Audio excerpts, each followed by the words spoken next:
역시 68년 전통의 관원 클럽 올 때마다 항상 긴장되지만 하고 나면은 정말 제 스스로도 많은 생각을 정리해보는 그런 계기가 되는 것 같고, 또 국민을 대신해서 이렇게 해주시는 중견 언론인들의 질문에 답하면서 저도 더 노력해야겠다는 그런 마음을 항상 가지게 됩니다. 예. 오늘 정말 빅텐트에 대한 질문도 많고 했는데요. 일관되게 저는 빅텐트는 승리의 전략도 아니고 그리고 국민에게 감동을 줄 수도 없다, 이런 말씀을 드렸고, 무엇보다도 대한민국이 이번 선거를 통해 가지고 완전한 시대 전환을 만들어내야 된다, 그런 입장을 밝혔습니다. 예. 혹시 질문 있으시면 받겠습니다. 근데 진짜 윤석열 압수수색 들어갔어요? 모르고 들어가가지고. 예. 대표님 오늘 아침 공약 좀 관련해 주셨는데, 네. 그 2년으로 했을 경우에 훈련을 빼면 초급 장 같은 경우는 2년도 채 복무하지 않고 전역하는 경우인데, 뭐 이런 데서 뭐 단순 머릿수 늘리는 거지 그 전력을 증강하는 데는 도움이 되지 않을 수 있지 않냐, 이런 우려가 있는 것 같습니다. 저는 어차피 단기 장교 같은 경우에는 실제 유사시에 어쨌든 군을 통솔할 수 있는 그런 경험 정도를 갖추는 것이 우선 굉장히 중요하다는 생각을 하고요. 지금은 그나마도 그 단기 장교 자원이 부족해가지고 소대장이나 이런 것들을 이제 부사관들이 하는 경우도 늘어나고 있고 하기 때문에, 저는 오히려 이런 개혁 방안이 최선이라서기보다는 지금 이제 꼭 필요한 개혁이다라고 이렇게 생각하고 있습니다. 그리고 지금까지 이 장교에 대해 가지고는 과거 뭐 우리가 50대 이럴 때라면은 전역한 다음에 취업 지원이나 이런 것들도 아주 잘 되어 있고 했지만은 갈수록 혜택이 상대적으로 줄어가는 상황 속에서 어느 정치인도 이것을 언급하지 않고 있는 상황이기 때문에 개혁신당에서 용기 있게 이런 부분을 좀 바꿔보고자 하는 생각입니다. 그리고 오늘 저희가 발표한 군복무 개혁안에 따르면요, 일반적으로 그 복무하는 병사들 같은 경우에도 앞에 1개월 정도를 사전에 방학 때나 본인이 시간 여유가 있을 때 기초군사훈련을 받을 수 있도록 이렇게 했기 때문에 학교에 복학하거나 이럴 때 자그마한 차이 때문에 한 학기 정도 휴학을 더 해야 된다든지 이런 상황이 덜 발생할 수 있을 것이다, 이런 말씀 드리고요.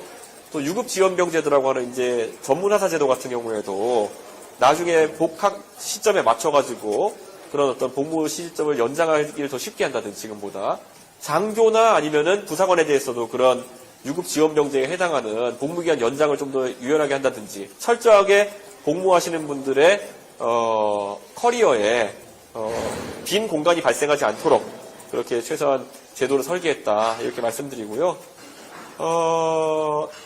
저희가 이것을 완전히 맨 땅에서 만들어낸 것이라기보다는 비슷한 사례에는 싱가포르의 징병 제도를 참고해서 만든 것이기 때문에 저희가 싱가포르 기관들과도 이런 부분을 좀 상의해 가면서 현황을 파악했다, 이런 말씀을 드리겠습니다.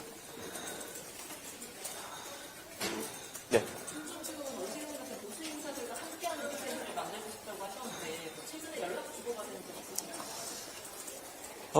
사실 제가 너무나도 가까운 분들이기 때문에 그분들이 경선 과정에서 겪으신 그런 어떤 안타까운 상황들에 대해서 제가 어제 문자 메시지나 이런 걸 통해 가지고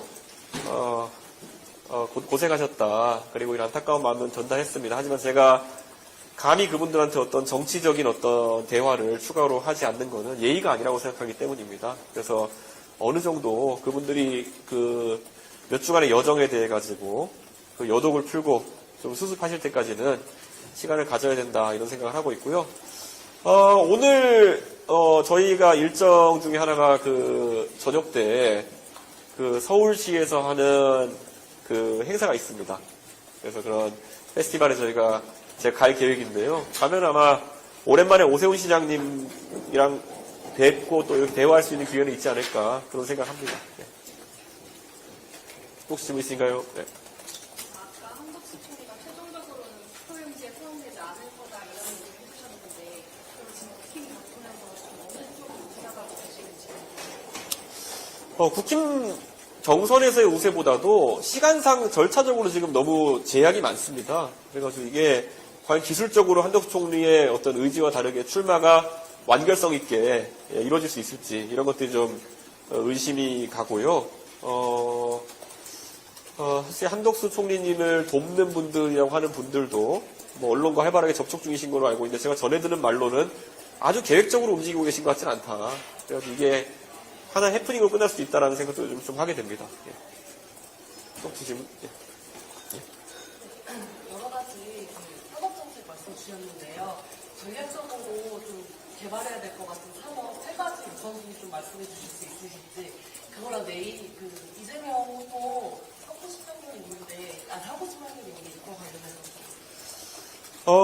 제가 그때 안철수 의원이랑 그 판교역 앞에서 대담을 할 때 저랑 안철수 의원님의 생각이 거의 일치했습니다. 결국에는 안철수 의원님 판교의 의원님으로서 저는 동탄의 의원으로서 또 팹리스 반도체 같은 영역에서 좀 우리 기업들이 성장했으면 좋겠다. AI 반도체나 이런 영역에서 성장했으면 좋겠다라는 관점을 갖고 있고요.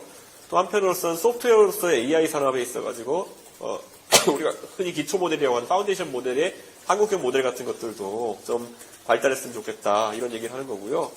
한편으로는 우리가 얘기했던 오늘 제가 바룸클럽에서 얘기했던 메모리 반도체에서의 우위 같은 것들도 좀 유지해야 되는 것이고 또 배터리 산업 같은 경우에도 제가 지난달에 LG 에너지 솔루션 대전 연구소에 방문해가지고 결국 그런 부분을 살펴봤지만은 우리 하여튼 미국과의 어쨌든 무역 통상 갈등 속에서 지렛대가 될 수 있는 사람들은 사업들을 적극 육성해야 된다라는 입장을 지금 가지고 있습니다. 그렇기 때문에 저는 그 분야에서 주로 언급하게 될 거고요. 한편으로는 제가 규제에 의해 가지고 막혀있는 산업들이 꽤 있습니다. 특히 생명공학이라든지 유전공학이 있어가지고 과거 황우석 박사의 연구 때문에 우리가 연구 윤리 규정 같은 걸 좀 너무 엄격하게 가져가고 있는 것들이 있거든요. 그런 것들을 좀 해소할 수 있게 하는 것이 또 하나의 목표다. 이렇게 말씀을 드리겠습니다. 또 혹시 질문? 네, 없으시면 과학기술 빅텐스 얘기 주시는데 안철수 의원 같은 추가로 하실 의향이 있으시죠? 사실 안철수 의원님이 사실 지금 대선에 나와 있는 어느 주자라도 안철수 의원의 그런 과학기술에 대한 상징성과 그리고 또 지금까지 해오신 그런 좋은 제안이라든지 이런 것들을 계승하고 또 우리 같이 발전시키고자 하고 싶은 욕구가 있을 겁니다. 저는 그래서 언제나 그런 부분은 안철수 의원님과 상의가 될 수 있다면은 저는 추진해보고 싶은 저희 개인적인 생각입니다. 그런데 아까 말씀드렸던 것처럼 워낙 지금 이제 경선 과정이라는 걸 통해 가지고 지금 좀 추스리셔야 되는 상황이기 때문에 서두르지는 않겠다 이런 말씀 드립니다. 안철수 의원님 건강 이상설 나온 거 이게요. 저도 과거에 2022년, 2023년의 상황 속에서는 윤핵관 의원들이랑 얘기하면 제가 분노조절 장애가 있나 싶을 정도로 제가 감정이 격해지던 시절이 있었습니다. 그런데 안철수 의원님도 사실 그런 여의도에 좀 굉장히 토론 매너도 없고 이런 사람들과 상대하실 때랑 저랑 판교에서 과학기술에 대한 대화를 나누실 때 너무나도 분위기가 다르셨고 너무나도 이 흥미도나 관심도 이런 것들이 다르셨거든요. 저랑 안철수 의원님이 대담하는 과정 중에서는 너무나도 즐기시는 것 같았고 그리고 또 본인도 진취적으로 임하셨던 것 같고 그리고 또 행복하셨던 것 같습니다. 그렇기 때문에 저는 안철수 의원님이 불편해하는 그런 주제와 공간이 따로 있는 것이지 제가 봤을 때는 그 토론 과정에서 안철수 의원님이 좀 정치 토론 과정에서 어떤 모습이 있었다고 해가지고 건강 이상설을 얘기하는 거는 너무 도에 지나치는 그런 관점이 아닐까 하는 생각하게 됩니다. 아까 좀 기자님도 여쭤보셨는데 우리 이재명 광고실 문제 관련해서 어떻게 예상하십니까? 저는 대법원이 이례적으로 빠르게 이런 선고 일정을 잡은 것이 대법원도 부담을 많이 느꼈겠구나라는 생각을 하게 됩니다. 왜냐하면 이것이 상고심에 가 있는 상태로 대선에 돌입해서 대선 결과가 나오고 만약에 이재명 대표가 당선되는 결과가 나오게 되면은 헌법 84조에 따른 논란이 또 가속화될 수 있고 그렇기 때문에 좀 그 논란을 없애기 위해서 좀 빨리 움직인 것이 아닌가라는 생각을 하게 되는데요. 저는 법률가가 아니라서 예측을 하기 좀 어려울 것 같습니다. 그런데 어쨌든 논란을 좀 조기에 종식시키겠다는 의도는 있는 거로 제가 볼 수 있을 것 같습니다. 네, 감사합니다. 예.